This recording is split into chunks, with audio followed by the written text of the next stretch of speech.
ai cho nó khỏi thuần mẹ cả chuam ai mấy cái nồi cắn vỏ đó nè mấy cái nồi Bajaj te TVS te Royal Enfield te chuan Vespa kan ti company mo hang ho te hianin original pata anun mangani chu tiang company chu nia company thania sang ni le engtinge ka seta che lawa kha khanin brake shoe o class plate anon siam cho ka hei hi kai pon ka mang na sa achon tun trum rei sa te po hianin le ka off road na sim hian original kali original hi to ve do wa sang khat le ti vel sang khat le tlem vel ani wang henin ka invent do trum chon mekino class su hi ka hang thina ni mekino hi a tha mai hi chu ka hang thina original han mang phak lo tan khanin hetiang ang hi kan lo cho thina chon tu na hei ke ka scooty a hen ke pon ka hang do na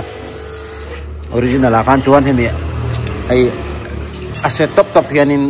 an aron som thina wang khana man kha sang dewa amala kan thak dong khan chon ti hian amalin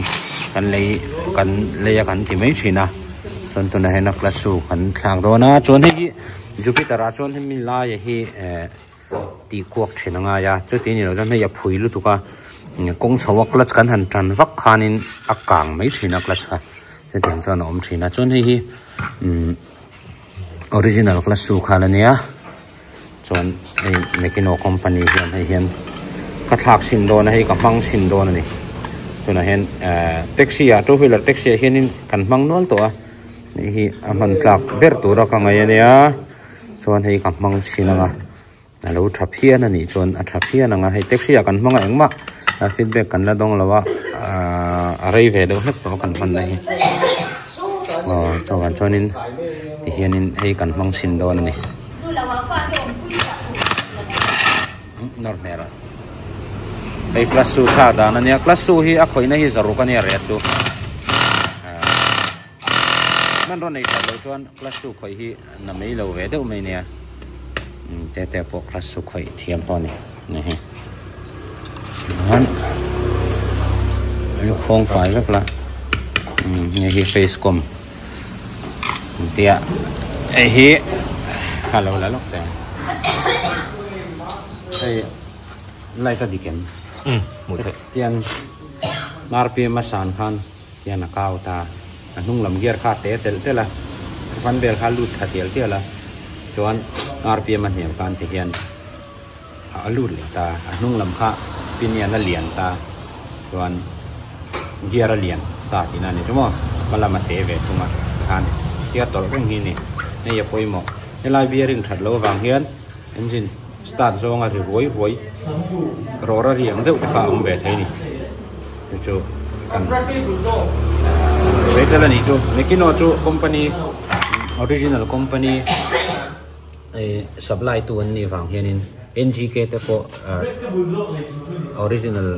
tang ta kan supply ta khatiang che khan Mekino hi original class plate brake shoe te lo siam tu company an ni wang in arin tla ke me ma a thai em mà cho bạn cho nên hi experiment à cầm băng xin đón cầm vợ xin đón a thật lệ thật lâu hi các chuyện đồ vàng tiền cầm vợ xin ang cầm băng ang a rei nuwa anh nghe a thật xin anh nghe a condition hi ai cho là lấy đồ rồi mà không là lấy thế à này a thai em mà cho bạn cho nên original ang chụp bùi đốc thấu a bằng ngày này vàng hem được clutch su càng về đủ tắc mấy Jupiter hian man ve chim ka kan cha ka kan bang sin do na ni ngo test chinam ha ta lo khan ai ta hen ka ro ne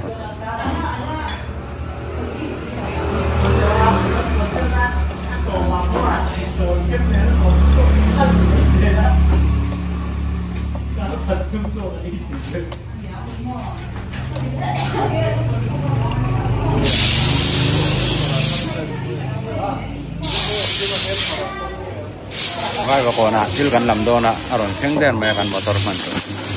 Asku rai vào avon san bertur, ati saktu bera phong ik on đây à.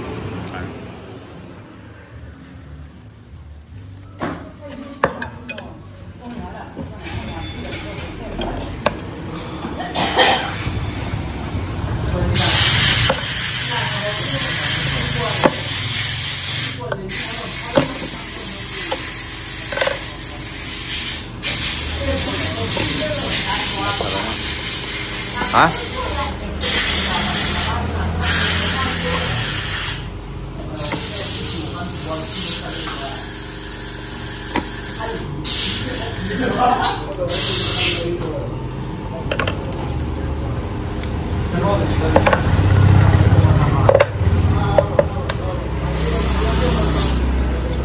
ini kan dasar ya tanya ini original ya dang lam này atam lâu này mà doan fiber hi cắt start sim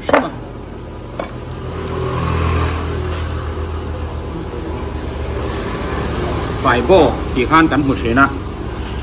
cái nó company anh nào cái chuyện serdu thì cái này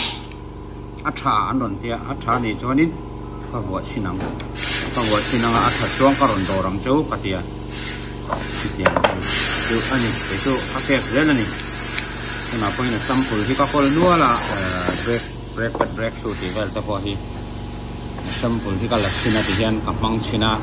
acha này chuan customer thì à kan cái chuộc thì này anh ấy đầu chuan nên anh nuôi lúc cái nghe một cái là ông khan nên ăn sớm về thì na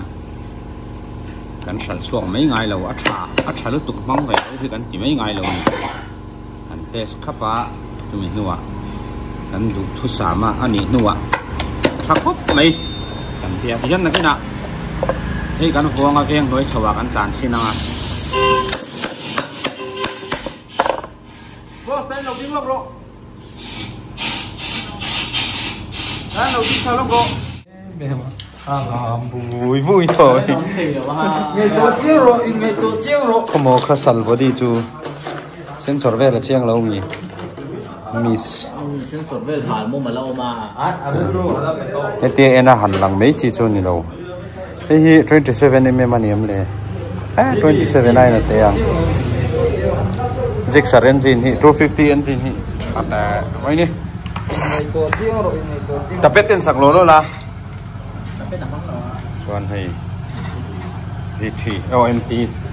hay MT này là MT này tụ ba nè chuan hay Gixxer này tụ ba nè chuan số thì lại mi số Xpulse Pro số lấy đuôi nằm chuan tal thấy nè Xpulse Pro fit mấy anh offroad pui đón nè chuan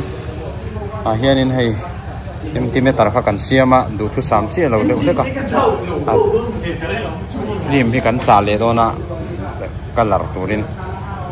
chuan hi samuania hi samuani hi chan hi ma hani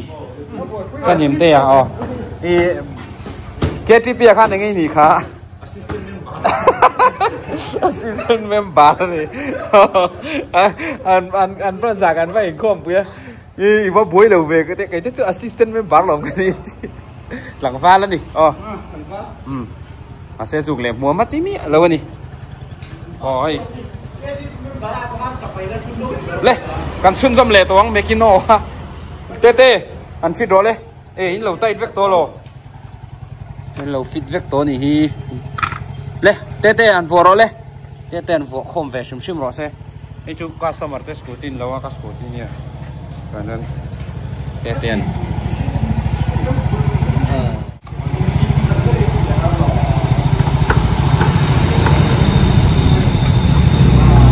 thì kan vừa ta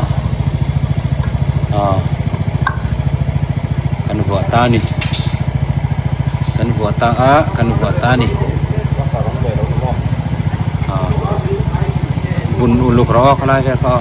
tiang kan vot sinanga hai ti khani me ya akovar hian vot kan sin lenga chuang kan 17 in na tai tanga chuang kan te sang hei kan mang sinanga a feedback kha anon ti chuakanga brake su te clutch su te adang song hi chu a tha ti kan chiang to a clutch su te rahi he mi li thei be ka hen a nuk enge a an ti te kan enanga kan khal sinanga kan khal nakina kong chho deuh deuh te kan tlan pui chin anga khulai kan veng chhowa te kong kan ding anga kan tlan chin anga ti chuan nat khap ni chawin kil ro chunga le noya chawo o hei kan test don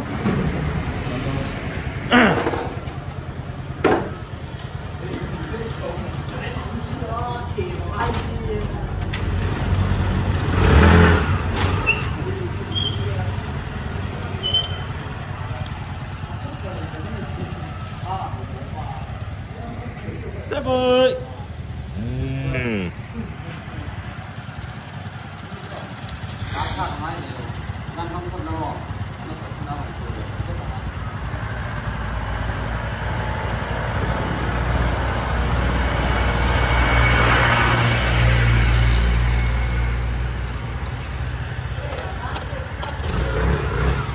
Hẹp lầu tập chú này không mà là tập chuyện chuyện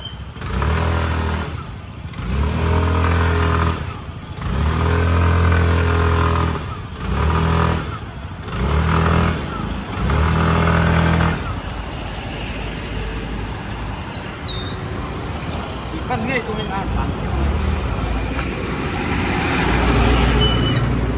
bro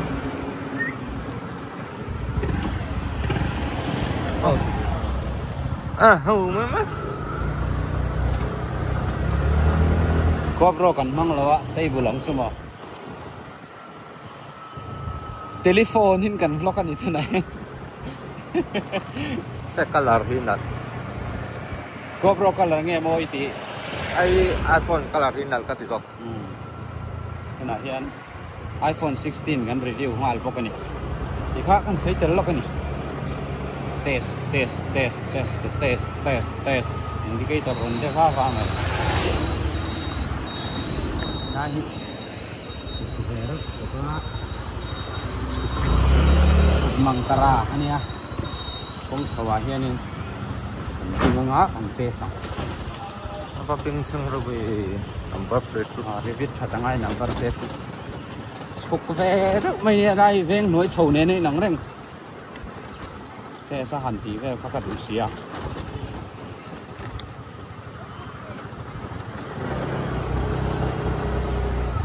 ta hi together in Christ ku chuang te camping center lu nan lu du nom chuan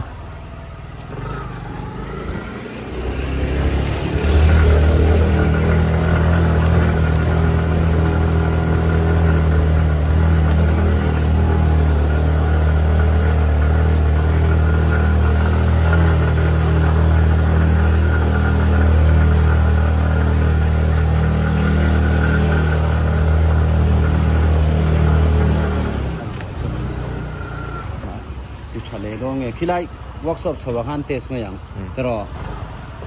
anh lưu chầu na han test, apa ngai itu macam chầu lại tak han di, kan GoPro kan tinggi lah kamera ka boy ka dia kamera latu berka asuk ka te ka ngai mai thea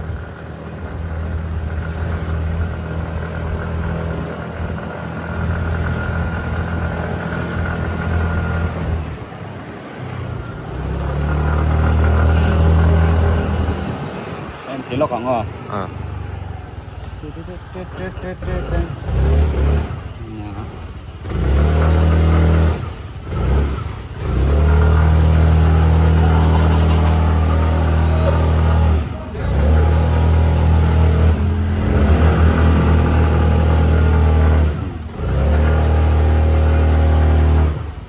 akan le kan lo kha kan in dua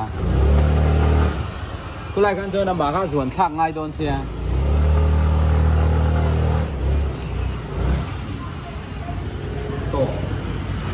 petrol lo katlem ve ai kan test don ni chin khanin patni chau kan in thura min zo tong tonga chuan aklats kan upgrade nuwa hianin kan tlan thale don ani number plate ri cher mai dali fil kamu khu trang kan tlan lo don mi nya chau lak lo lai tang hian kan tiong ni china to ni phur te ya te ai ka ri tangem te ai ni rit na tur chu Emmanuela tel to a chuan i wei chim bo te ai chu ni rit don te ni khan ruk nga ve ve kan là tiểu tổ bốc cái junior à mà là cả chân mình giấu to lắm tụi này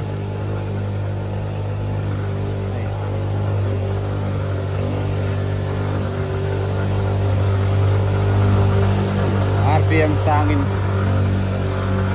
rồi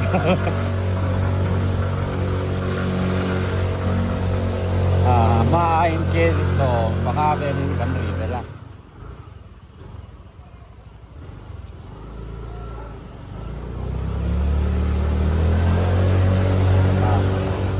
thì khang kan zawa chu han du to kang feedback karon sei leng mekino dorone la kholi kona le tu ro ma wholesale ponan pe thei ti kha kan sei tel lo kani chu mekino ka chu clutch plate racing na te pho kan mang na sa dewan chon mekino company kha company tha ani ti kha kan sei tel lok lu ni chu original kan le thei lo ni pon second choice kan mang don ne kha